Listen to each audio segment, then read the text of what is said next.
Kada uđemo u većinu prodavnica, primetit ćemo veliki broj proizvoda iz inostranstva. Neki ljudi tvrde da to nije dobro, da zbog toga strada domaća proizvodnja i da bi trebalo da uvedemo carine na uvoz.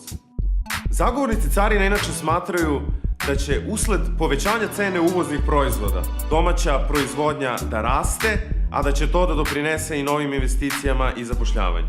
Zagovornici carina, međutim, zaboravljaju da podsjete da će u tom slučaju zaštićeni proizvodi da poskupe. Zašto je to tako? Uvozni zaštićeni proizvod će da poskupi zato što će naplaćena carina da se uračuna u finalnu cenu tog proizvoda. Domaći zaštićeni proizvod, sa druge strane, poskupeće zato što su domaći proizvođači uglavnom manje efikasni od konkurencije iz inostranstva. Srpsko tržište je inače veoma malo. BDP Srbije je tek neznatno veći od, na primjer, BDP nemačkog grada Bremena, koji inače ima 10 puta manje stanovnika od Srbije. Iluzorno je dakle očekivati da će neko da investira u Srbiju da bi proizvodio za tako malo tržište. A šta ako uvedemo carine, neki će reći, na samo konkretne grane? Grane za koje bi neki rekli da su strateški važne za razvoj Srbije, ali da ne mogu da se razvijaju usled inostrane konkurencije.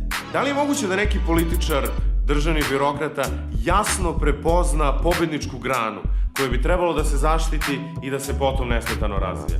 Usled niskog nivoa kvaliteta naše javne administracije, usled visokog nivoa korupcije, vrlo je moguće da će biti zaštićene one grane u kojima posluju ili državna neefikasna preduzeća ili one grane u kojima su prisutni tajkuni i ljudi povezani sa političarima na vlasti.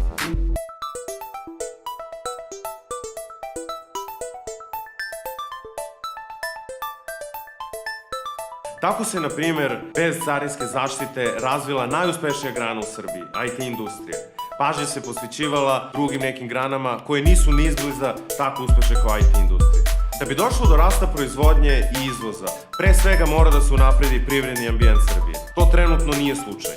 Svi zajedno trebalo bi da prestanemo da verujemo u tu zabludu, da će carinske zaštite stvoriti taj ambijent i da će se Srbija na osnovu toga ekonomski razvijati.